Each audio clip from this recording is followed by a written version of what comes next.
Hey guys, welcome back to another episode of the Jays with Down podcast. I'm your host Jaden, and today we're going to be recapping the Bills versus the Chiefs in the AFC Championship game. And this one was a thriller, like all the Bills Chiefs matchups are. Unfortunately for Josh Allen and Buffalo, ended in a loss as they lost the game 29-32 to Kansas City, who is now going to the Super Bowl once again. Patrick Mahomes is the AFC champion once again. And people are blaming the refs, once again. But we'll get into all that, in the game, and I'll give my thoughts on where Buffalo is looking like headed into the future right now. But before you do that, make sure you guys hit that subscribe button. Please continue to tell your friends, share. We Jace with Down, we've been growing for years and we're continuing to grow. So please make sure you guys help add to that family here at Jace with Down and turn on subscribe notifications, subscribe, check us out on Spotify and Apple Podcasts and all other audio podcast platforms. Check us out there. Jace with Down, exclamation point. You can find us. So as far as the game is concerned, like I was watching this game, and I was like, and I told myself, I know the Chiefs are going to win, obviously, and I'm not going to get into a whole political deal of it, like a lot of people are, but the gist of it is the Bills could have won this game, like many of their other matchups in the past, but they didn't make plays when they needed to. Everybody's gonna talk about the 4th-and-1, play that Josh Allen got the first down. Yeah, it looked like he did, but it is what it is. I think Buffalo had some opportunities they let slip. They missed a couple 4th-down conversions I think before that, or one other one before that. So those things like that you got to be able to convert, and they didn't start running the ball until like the second half. And that's with James Cook, and he provided them with 85 yards on 13 carries and 2 touchdowns, and that's something I think they should have formulated into their game plan a little bit earlier into the ball game, but they didn't do that. And for the Chiefs, it wasn't a magical game for Patrick Mahomes like it's been in past years. I mean, he only had 18-26, 245 yards, and 1 touchdown. Xavier Worthy led them in receiving, over 80 yards and a touchdown. So it was just overall a team collective effort, from the Chiefs. The Chiefs defense played really well. Got after it. Steve Spagnuolo, one of the most highly respected defensive minds in the National Football League, seeing all these different blitz packages at the Bills. And, he is very creative in how he disguises his defense and how if he's going to send a corner, you don't know if he's going to blitz a corner or the corner's going to walk up. He may drop back, and you might have a safety coming through the middle of the offensive line. You might have 2 linebacker splits, and you have somebody drop back out in the coverage. So many different ways that he aligns that defensive front. Those that in the linebacking core, led by Nick Bolton, who was a very talented player. And Drew Tranquil as well. So, giving credit to where the credit's due on the Chiefs' defensive side of football. But yeah, Buffalo definitely would have won this, could have won this game. And, it's unfortunate for the Bills and Bills fans because it seems like it's just on repeat every single year. Like they just cannot get over the hump, which is the Kansas City Chiefs in the playoffs. And at some point, I don't know, what can you really say about it? If you're Josh Allen, it must be very disappointing, because he's usually in all of their matchups, he's played very well, very exceptional, even in some of their games in the past couple years. And, the case for him is that the team just cannot get, they just can't get it done, and I've said this about the Bills, like a bunch of times on the show, at some point they just gotta, Josh Allen is he is a very talented quarterback, very talented football player in general. And many guys don't come around like him. I'm not considering compare him, to Cam Newton, but Cam Newton was one of those players when he got drafted in 2011. He was one of those guys. It's like, man, this is a generational talent. He's extremely mobile, tough to bring down. He's got a cannon for an arm, and his precision, accuracy obviously didn't come into play a little bit later in the league. Then he had the 2015 MVP year. We all remember that. But then the fall off happened after that. You just don't want Josh Allen to kind of go through the same thing, Now, Josh Allen has been in the league. He got drafted in 2018. So yeah, this would be his fourth or fifth season he's wrapping up here. And the good thing for him is he hasn't reached that point that Cam did. Obviously, completely different situations, which I'm not going to get into. Y'all know the deal. If you know Cam Newton, you know the deal about him. But for Josh Allen's sake, I really hate it for him, and and they did this. Matter of fact, to be honest, they did this without really a true number one receiver. I mean, yeah, it was more of a by committee approach. And James Cook had a huge season for them. Got to give a shout out to him again. Like, he was very productive and efficient in the ground game for the Bills this season. And if it weren't for him, they wouldn't have won a lot of games they did. And they just didn't have that true number one. Yeah, they had Amari Cooper, who they traded for, but he didn't really, it just wasn't big. He didn't have too many big games like that, and that wasn't the way the Bills offense was orchestrated under Joe Brady, who is opted to remain in Buffalo after getting these interviews and stuff for head coaching positions. He's going to stay with the Bills, a little bit longer. So good news for them, right? Because he's one of the brightest, offensive minds in the league. And it was really interesting to see the chess match between him, Andy Reid, and Steve Spagnuolo, last night.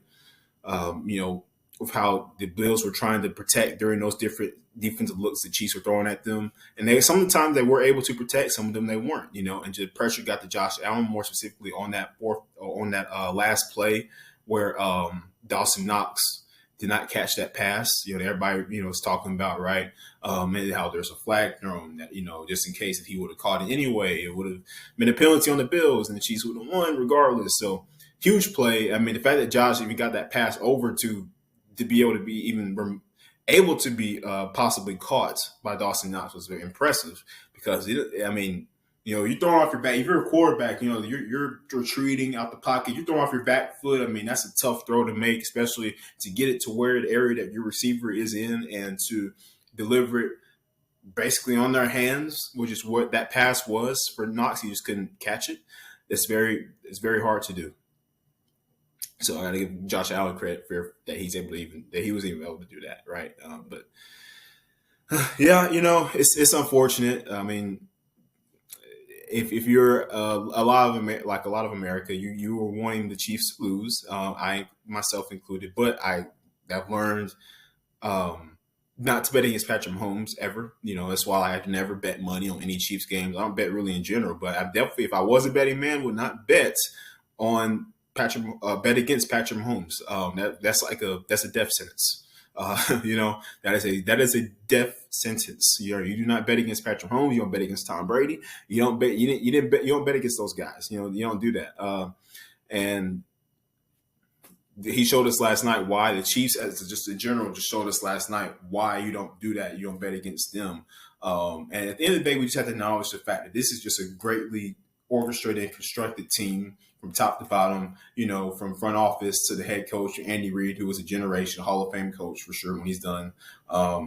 And the staff he assembled together, obviously Steve Spagnuolo, great defensive mind. You got Matt Nagy on the offensive side of football, even though Andy Reid is more so the one orchestrating the offense. But just in general, the Chiefs have a great staff. The defensive, they're like their linebackers coach and defensive line, like they do a great job getting those guys prepared and ready, for different teams they have to face offensively, and the way they're able to generate pressure. They're physical, they knock the football away, and all these things all these good fundamental things that football teams have to do to win games, especially the big games they need to win. The Chiefs do that year in and year out, and we just have to acknowledge that.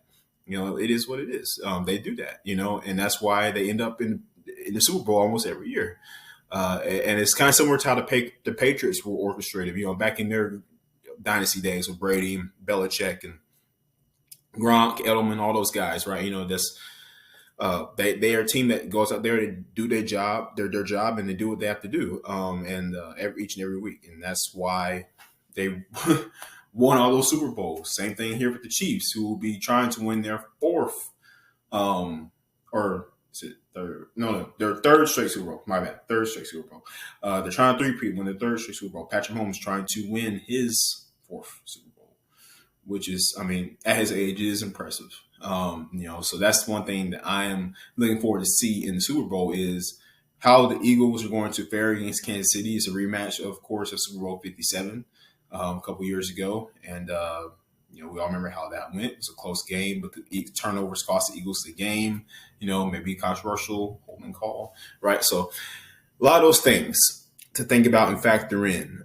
And I'm going to do a video about the Chiefs and Eagles as far as the Super Bowl preview a little bit later, as we get closer to Super Bowl in a couple of weeks, like an actual detailed outline preview of the game. But I mean, just general thoughts. I mean, I think Philadelphia right now is different than where they were 2 years ago when they played in that Super Bowl. And they actually have a very profound running game led by Saquon Barkley. So the Chiefs are going to definitely have to game plan for that. I mean, James Cook was able to kind of run through him a little bit when the Bills were giving him the ball in the second half. So I only expect, I can only imagine what Saquon Barkley will be able to do once he gets the ball. So Chiefs, if they want to win, they're definitely going to key in on him. Jalen Hurts, his passing improved this year. Just like when the Eagles were in the Super Bowl last time, his arm was a big reason why they got there. He had a great year passing wise last year, and not so much. But this year and not so much either. But the fact remains that the Eagles are there, and now the question is, what are they going to do? Can they take down the champs? Can they take down, the Kansas City Chiefs? So that's the question everybody's going to be asking themselves over these next couple of weeks here. That all these talking heads in the sports media are going to be asking, it's like, can the Eagles save us all? Can they save America? We're counting on the Philadelphia Eagles to win the Super Bowl. Look, I don't have a dog in fight on either side, really. I mean, I would like to see Philadelphia win, but I mean, it's like, I'm not going to be biased or anything like that. That's not what sports analysts are. That's not what we do. We don't pick sides, because that would be unfair and that's unethical in our business. Yet, people still do that all the time. But the fact remains, it should be a very interesting matchup. And for the Bills, I mean, looking forward to the future, I definitely do think that, they have a bright future. I mean, but at the end of the day, they just got to be able to get it done, man. You got to get it done. I don't know what else to say, because as long as the Chiefs are present, they're a present threat. Number 15 is out there throwing the football, and number 87 is out there catching the football. I don't, I just don't see a point where the Bills do get past them. Like they have to, they beat them in the regular season, this year, which is interestingly enough. So if I'm Buffalo, like, I'm looking back at that matchups and all the matchups we won against the Chiefs in the regular season, and then I'm trying to figure out and analyze why is it when we get to the playoffs we're not repeating that same effort and success? Why is this? It's like it's different. Why is the game planning different? That's why I'm asking myself, if I'm the Buffalo Bills right now during the offseason, well, you got time to recollect and think and plan for next year. So yeah, just my overall thoughts though on the AFC Championship game. Now, NFC Championship game, great game. Eagles just obviously just out the Saquon Barkley, man, just phenomenal. And the Commanders could not cover AJ Brown. Devontae Smith had some big plays. Dallas Goedert as well. The Eagles finally look like who they used to be, like who they were a couple years ago when they went to the Super Bowl. That's a team I was looking at, on Sunday and yesterday. That's the team I saw out there. Jalen Hurts was being very precise with his passing, for the most part, and AJ Brown getting involved. Commanders couldn't stop him. Jaden Daniels put up a fight, but it just wasn't enough. So Commanders, obviously, you got your guy at quarterback. That's definitely you definitely see that. You have your future at the quarterback position, which is what they've been looking for years now. And Jaden Daniels is that guy. And then I think the defense is kind of young too in the back end. So I say you let them grow up a little bit more and let them mature in the league, and that'll help them out. But overall, like, I think the Commanders are in a good spot, and and one of the best spots they've been at in a long time. So if you're a Washington fan, you should be happy with how the year went for you. I mean, minus the loss in the game, yesterday, but overall, just how the season went. And the fact that you finally have your franchise quarterback. So that's gonna pretty much wrap us up here for today's show. Jay Smith Down. I just wanted to reiterate that and touch on the Bills and the Chiefs, and again. So, yeah, Eagles, Chiefs, Super Bowl 59 in New Orleans in a couple weeks, February 9th. So, going to be a big one. Definitely going to be a big one. I'm excited to see what happens in that game. And make sure you guys, again, check us out here on YouTube, subscribe to our channel, follow us on the socials, Jay's Fifth Down Pod, Instagram, TikTok, Twitter, all that stuff. You can find us right there. And we will see you next time.